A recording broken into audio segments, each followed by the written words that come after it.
Mendengarkan kesaksian Renaldi dalam sidang peninjauan kembali PK Sakatatal kemarin, Farhad Abbas menangis. Renaldi atau Aldi sendiri menangis saat memberikan kesaksiannya. Penyiksaan tahun 2016 itu seolah-olah kembali hadir. Tak hanya Farhad Abbas yang menangis, kuasa hukum Sakatatal lainnya juga ikut menangis haru.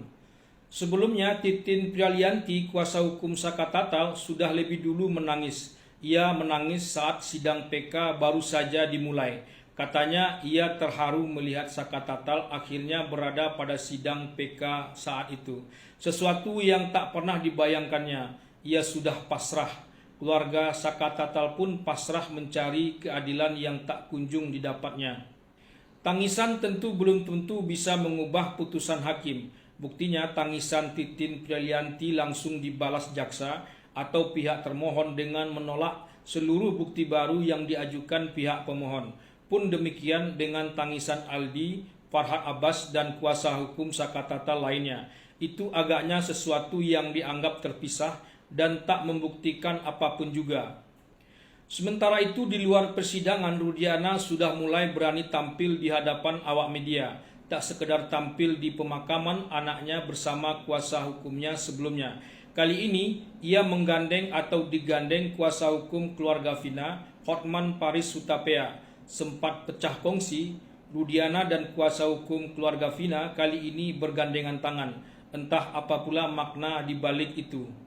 Kemunculan teman Vina, Widya dan Mega agak memberatkan Vina. Cerita sebelum kematian Vina tentang Vina dan Eki agak sedikit membongkar hal-hal yang bersifat pribadi tentang keduanya.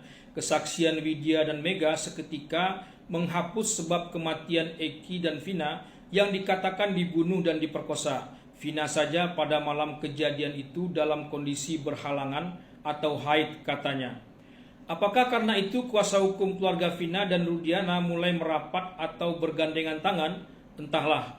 Intinya Rudiana tetap membantah sudah menangkap dan menyiksa para terpidana saat itu, yang membuat Aldi dalam sidang PK Sakatatal pada saat yang bersamaan menangis getir. Istilah yang dipakai Rudiana mengamankan, bukan menangkap. Entah apa pula bedanya itu.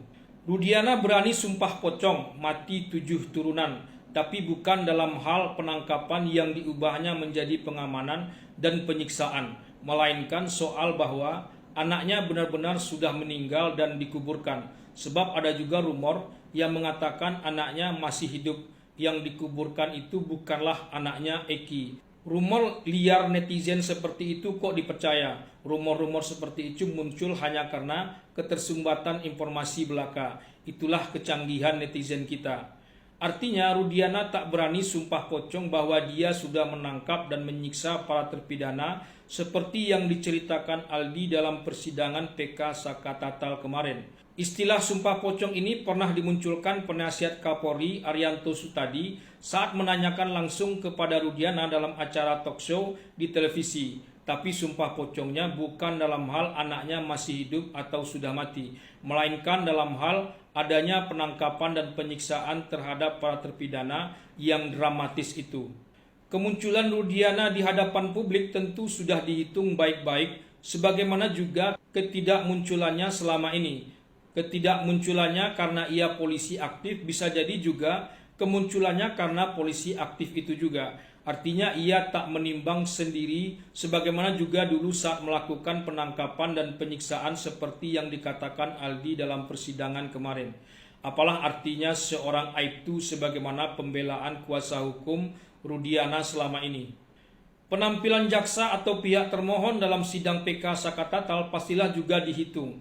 Ada angin segar jaksa konsisten dengan alur yang berjalan selama ini. Apalagi kerumitan atau kekacauan dalam kasus kematian Vina dan Eki ini nyaris sempurna.